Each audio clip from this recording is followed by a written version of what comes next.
Hello बच्चों, basic math की lecture series में आप सभी लोगों का हार्दिक स्वागत है। आज की इस वीडियो में हम किसी भी द्विघात समीकरण का गुणनखंड निकालना सीखेंगे, वो भी बहुत ही आसान तरीके से। और मैं गारंटी देता हूँ कि अगर आप ये पूरा वीडियो देख लेते हो तो आप किसी भी द्विघात समीकरण का गुणनखंड बड़ी आसानी से निकाल सकते हैं। तो सबसे पहले स्टार्ट करते हैं हम बेसिक क्वेश्चन से। देखो यहाँ पे हमें कोई द्विघात समीकरण दी है, इसका हमें गुणनखंड निकालना है। तो कैसे निकालेंगे? सबसे पहले अगर गुणनखंड निकालना है तो इसके बराबर में होना चाहिए 0। तो पहली चीज़ हमने ये कर दी। उसके बाद यहाँ पे नंबरिंग करना शुरू करना है। देखो यहाँ पे अगर मैं लिखूँ तो ये मैं फर्स्ट नंबर लिख देता हूँ, ये दूसरे नंबर पे है तो यहाँ पे ये सेकंड नंबर होगा और उसके बाद ये थर्ड नंबर होगा। अब आपको ये ध्यान रखना है कि सबसे पहले x की सबसे बड़ी घात होनी चाहिए, जैसे x की घात 2 है। उसके बाद x से उससे कम घात तो 2 के बाद 1 आता है, तो x की घात यहाँ पे 1 है। और उसके बाद उससे कम तो यहाँ पे कुछ नहीं है, तो x की घात 0 है। क्योंकि किसी भी संख्या की घात अगर 0 होती है तो उसका मतलब उसको 1 मानते हैं। तो 1 लिखो या नहीं लिखो कोई फ़र्क नहीं पड़ता। तो पहली चीज़ तो आपको इसमें ये ध्यान रखनी है। उसके बाद हमने नंबरिंग कर दी फर्स्ट, सेकंड और थर्ड। तो फर्स्ट, सेकंड, थर्ड का मतलब ये है कि जो पहला नंबर है और जो आखिरी नंबर मुझे यहाँ पे दिख रहा है, तो इन दोनों को हमें पहले गुणा करना है। तो ठीक है, इनको गुणा कर दो। तो यहाँ पे मैं लिख दूंगा 2 गुणा 6। तो पहला स्टेप ये होगा हमारा कि फर्स्ट और थर्ड नंबर को गुणा करना है। ठीक है, अब देखो इनको गुणा करके कितना आ रहा है, इनको गुणा करके मुझे मिल रहा है 12। ठीक है, अब देखो ये जो 12 है इसके मुझे अब ऐसे गुणनखंड करने होंगे जिसको जोड़ के और घटा के मुझे ये बीच वाला नंबर मिले। तो 12 के क्या क्या गुणनखंड हो सकते हैं? देखो 12 को मैं 1 से शुरू करूंगा तो सबसे पहले तो लिख सकता हूँ 1 गुणा 12, क्योंकि 12 कम 12 ही होता है। ठीक है, फिर 1 के बाद 2 आता है तो मैं लिख सकता हूँ 2 गुणा 6, 6 दूनी 12 होता है। फिर 2 के बाद 3 आता है तो यहाँ पे मैं लिख सकता हूँ 3 गुणा 4, 3 चौको 12 होता है। फिर अगर मैं यहाँ पे 4 लिखूँगा तो यही चीज़ रिपीट होती जाएगी। यहाँ पे देखो 4 गुणा 3 लिखो या 3 गुणा 4 लिखो, बात एक ही होती है। तो केवल यहीं तक हम लिखेंगे। देखो 12 के केवल ये 3 गुणनखंड हमारे पास हैं। अब देखो इन 3 गुणनखंडों में हमें जोड़ के और घटा के मुझे ये बीच वाला नंबर मिलना चाहिए। तो ऐसा कौन-सा गुणनखंड है? जैसे अगर मैं इन दोनों को जोड़ता हूँ, तो जोड़ के तो मुझे कितना मिलेगा? 12 प्लस 1 करेंगे तो 13 मिलेगा, जबकि मुझे तो 7 चाहिए, तो यहाँ से तो मुझे नहीं मिल रहा है। इन दोनों को घटा के मुझे 11 मिल रहा है, तो देखो मुझे 7 चाहिए तो 11 भी नहीं आएगा हमारे पास, मतलब ये वाला गुणनखंड हमारे किसी काम का नहीं है। वैसे ही सेम टू सेम यहाँ पे अगर इन दोनों को जोड़ता हूँ तो मुझे 8 मिलेगा, इन दोनों को घटाता हूँ तो यहाँ पे मुझे मिलेगा 4। तो यहाँ से भी मुझे 7 नहीं मिल रहा है, तो ये वाला गुणनखंड भी मेरे किसी काम का नहीं है। अब देखो अगर मैं इन दोनों को जोड़ता हूँ तो 4 और 3 कितना मिलेगा? मेरे पास 7 मिलेगा, मतलब ये वाला गुणनखंड मेरे काम का है। तो यहाँ पे मैं लिख दूँगा, एक तो मेरे पास 3 मिल रहा है, एक 4 मिल रहा है। अब मुझे देखो साइन का विशेष ध्यान रखना है, जैसे मुझे प्लस 7 चाहिए, तो यहाँ पे मैं क्या करूँगा? प्लस लिखूँगा, यहाँ पे भी प्लस लिखूँगा। तो 3 प्लस 4 कितना होता है? 7 होता है, ये भी प्लस का 7 होगा। अब इसका मतलब ये है कि जो प्लस 7 में मुझे दिख रहा है ना, इसको मैं 3 प्लस 4 लिख सकता हूँ। देखो 7 लिखो या 3 प्लस 4 लिखो, बात तो एक ही होती है। तो सेम टू सेम वही चीज़ यहाँ पे करेंगे। तो यहाँ पे देखो स्टार्टिंग में 2x स्क्वायर है, तो यहाँ पे मैंने लिख दिया 2x स्क्वायर धन 7 को मैंने 3 और 4 में तोड़ दिया, तो 3 और 4 में तोड़ दो। अब देखो 7 के साथ x लगा है तो 3 के साथ भी x लगेगा, 4 के साथ भी x लगेगा। मतलब यहाँ पे 3 के साथ भी x लगा, 4 के साथ भी x लगा, तो यहाँ पे भी x लगेगा।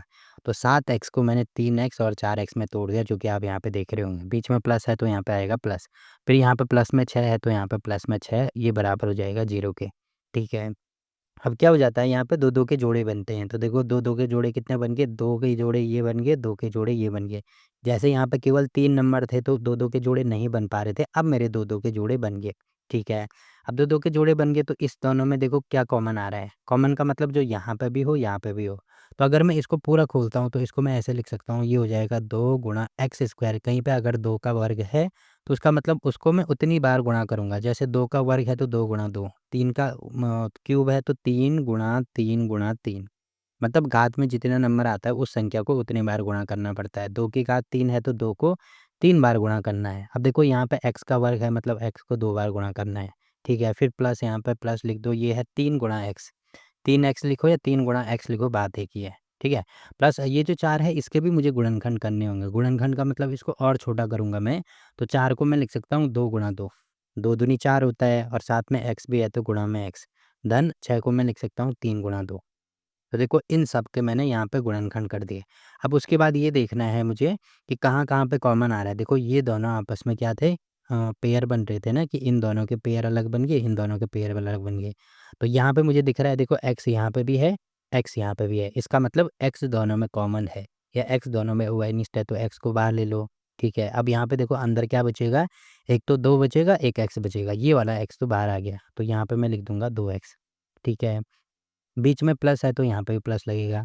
अब देखो ये वाला x हमने बाहर निकाल दिया तो केवल 3 बचेगा, तो यहाँ पे मैं 3 लिख देता हूँ। अब ये ब्रैकेट क्लोज़ कर दो, ठीक है। फिर यहाँ पे प्लस है तो यहाँ पे भी प्लस लगेगा। अब यहाँ पे क्या-क्या कॉमन आ रहा है, देखो 2 मुझे यहाँ भी दिख रहा है, 2 यहाँ भी दिख रहा है, तो इसका मतलब 2 को मैं बाहर ले सकता हूँ। ब्रैकेट के अंदर यहाँ पे देखो 2 तो बाहर आ गया, 2 और साथ में x बचा तो ये हो जाएगा 2x। और प्लस यहाँ पे 3 है, क्योंकि 2 तो बाहर आ गया तो प्लस में 3।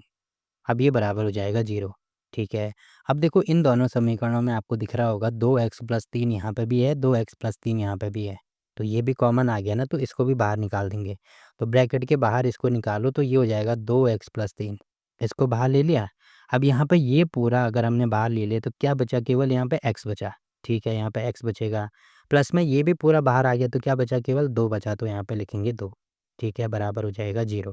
अब देखो ये दोनों गुणा में हो गए, क्योंकि ये क्या हो गया, इसके गुणनखंड हो गए, गुणा करके उसके खंड हमने कर दिए। देखो गुणा करके ये इसके खंड होंगे, ठीक है। अब एक बार इसकी वैल्यू 0 के बराबर लेते हैं, एक बार इसकी वैल्यू 0 के बराबर लेते हैं, तो यहाँ पे मैं लिख दूंगा 2x धन 3 बराबर 0। एक बार ये वाली वैल्यू 0 और एक बार x प्लस 2 बराबर 0। एक बार ये वाली वैल्यू 0। अब उसके बाद देखो अगर मुझे x की वैल्यू निकालनी है तो बाकी सब मुझे हटाना पड़ेगा, तो इसको मैं लिख सकता हूँ 2x, ये जो प्लस 3 है इधर आएगा आएगा तो माइनस में हो जाएगा -3। ठीक है, अब 2 को इधर लेके आएँगे तो x बराबर, यहाँ पे गुणा में है, नीचे भाग में आ जाएगा तो -3/2। तो x की एक वैल्यू आई -3/2 और इसको हल करेंगे तो ये हो जाएगा x बराबर -2 और x की एक वैल्यू आई -2। तो ये दोनों इसके गुणनखंड हो गए। ठीक है, गुणनखंड होने का मतलब क्या है, इनको मूल भी बोला जाता है मूल रूप से वैसे। गुणनखंड करने का मतलब ये हो गया कि x का मान अगर मैं -3/2 रखूँगा ना यहाँ पे, तो ये वैल्यू हमें 0 के बराबर मिलेगी। अब कैसे मिलेगी एक बार चेक करके भी देख लेते हैं। तो देखो यहाँ पे मेरे पास है 2x² फिर प्लस में 7x प्लस 6। अब यहाँ पे पहले x की वैल्यू ये रख दो -3/2, तो ये हो जाएगा 2 गुणा यहाँ पे होगा -3/2 x की जगह पे, प्लस 7 गुणा x की जगह पे -3/2 और प्लस यहाँ पे हो जाएगा 6। तो क्योंकि देखो x का स्क्वायर है तो यहाँ पे स्क्वायर होगा। अब देखो 2 गुणा, जैसे -3/2 है ना, तो इसका स्क्वायर है तो -3/2 को 2 बार गुणा करेंगे। जैसे 2 का स्क्वायर 2 गुणा 2, तो वैसे -3/2 का स्क्वायर -3/2 -3/2। ठीक है, माइनस माइनस का प्लस, 3 गुणा 3 तो ये हो जाएगा 9 बटे में 2 गुणा 2 ये हो जाएगा 4। तो इसका मतलब ये हो जाएगा 9 बटे में 4। ठीक है, फिर ये प्लस है, ये माइनस है, तो प्लस माइनस का माइनस, 7 गुणा 3 7, तो ये होगा 21 बटे में यहाँ पे होगा 2 और प्लस ये है 6। ठीक है, अब देखो 2 से इसको काटेंगे तो यहाँ पे हो जाएगा 2। तो आपको दिख रहा है ये आ रहा है 9/2 -21/2 प्लस 6। अब देखो भिन्न बन गए तो भिन्न को क्या करते हैं, पहले हर समान करते हैं। हर कैसे समान करेंगे, यहाँ पे आपको दिख रहा होगा कुछ नहीं है तो 1 मानते हैं। तो इसको अगर मैं 2 से गुणा करूँ तो हर समान हो जाएगा। अब देखो तीनों में हर समान हो गया तो बटे में होगा 2, फिर ये होगा 9 -21 और प्लस 6 गुणा 2 12। तो 12 प्लस 9 कितना होता है 21, फिर -21 प्लस 21 -21 तो ऊपर आएगा 0 बटे में आएगा 2, तो ये देखो टोटल 0 आ रहा है। ठीक है, 0 आ रहा है मतलब हमारा आंसर सही है। तो इसका एक ये वाला होगा, दूसरा आप खुद ही चेक करना है। x की वैल्यू अगर -2 भी रखोगे तब भी इसकी वैल्यू 0 आएगी। तो इसके हमने 2 गुणनखंड ऐसे निकाल दिए। ठीक है, ये तो एक्स्ट्रा मैंने बताया है चेक करने के लिए कि हमारा आंसर सही आ रहा है कि नहीं आ रहा है। तो आप ऐसे भी इसको चेक कर सकते हो। देखो यहाँ पे इसका आंसर निकल गया। बाकी इससे थोड़ा टफ लेवल के क्वेश्चन हम आगे करेंगे। तो पहला पार्ट इसका हो गया। जैसे दूसरे पार्ट में आपको यहाँ पे दिख रहा होगा, इसको मुझे सॉल्व करना है।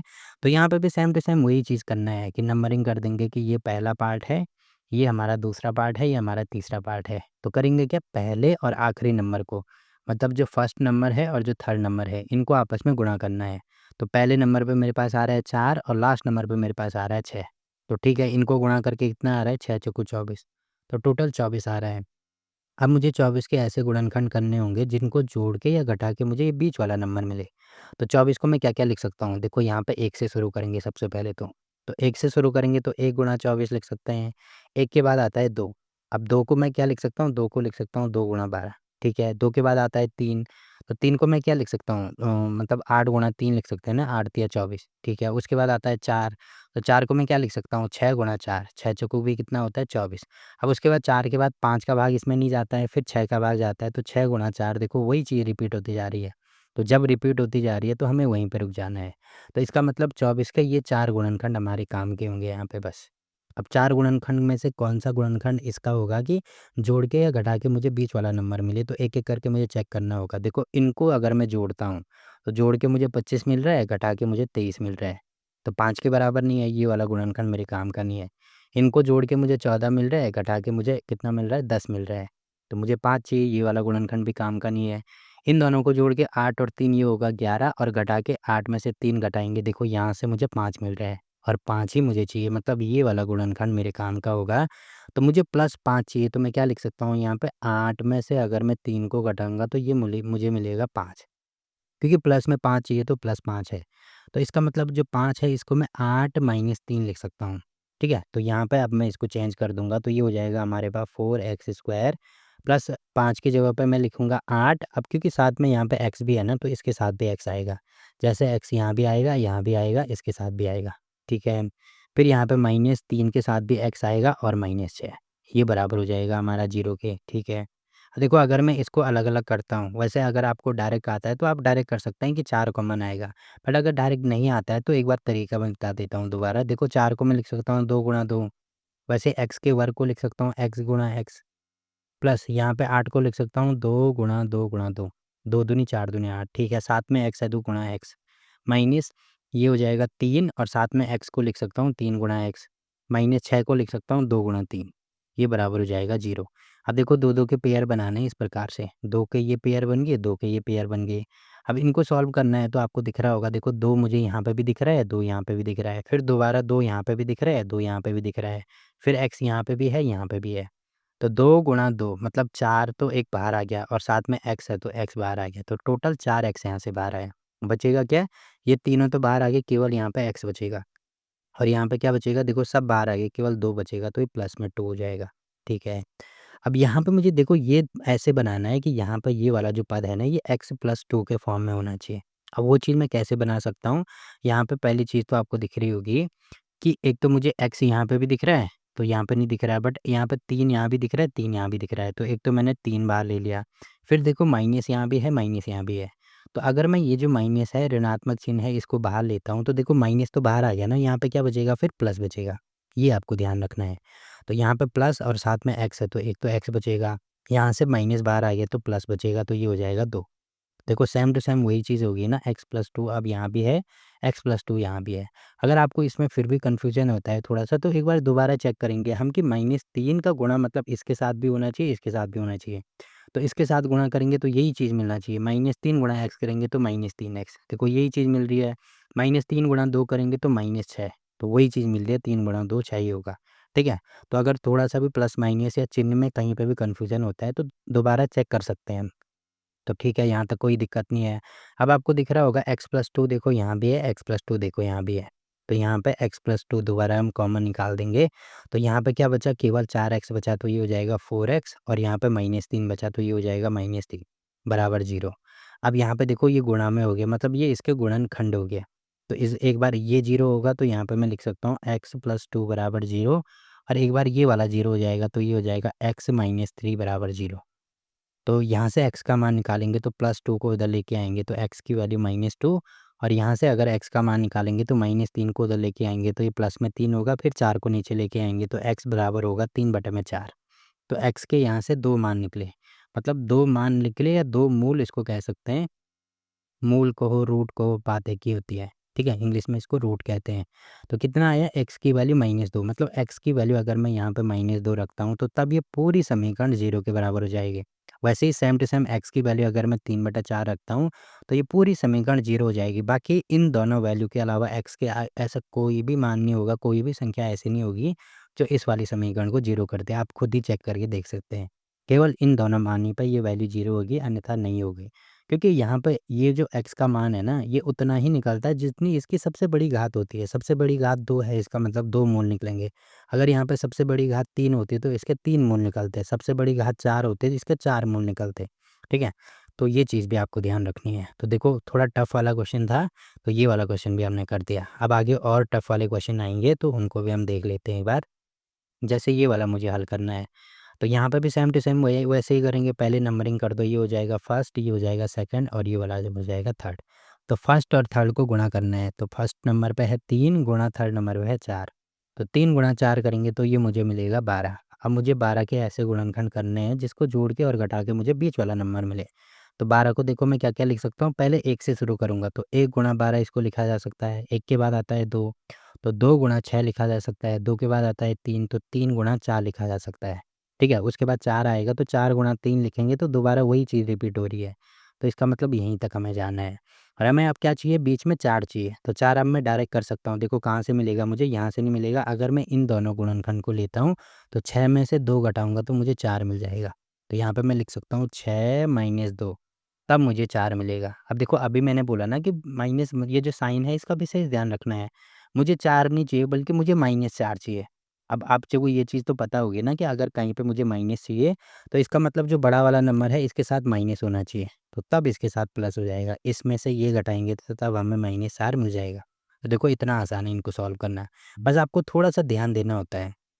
तो इसका मतलब ये जो -4 है इसको मैं ये लिख सकता हूँ, -6 + 2। तो वही चीज़ यहाँ पे लिखेंगे, ये मैं लिख सकता हूँ पहले ये 3x स्क्वायर -4 की जगह एक तो मैं लिखूँगा -6 और एक लिखूँगा प्लस में 2। अब क्योंकि x यहाँ भी है तो x इसके साथ भी रहेगा, इसके साथ भी रहेगा।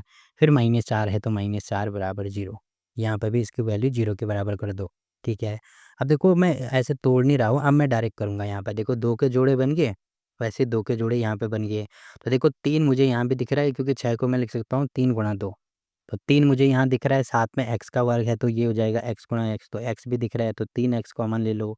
यहाँ पे क्या बचा, 3x कॉमन आया तो केवल 1 x बचेगा। माइनस यहाँ पे क्या बचा, देखो 3 बाहर आ गया तो केवल 2 बचेगा यहाँ पे, तो ये हो जाएगा -2।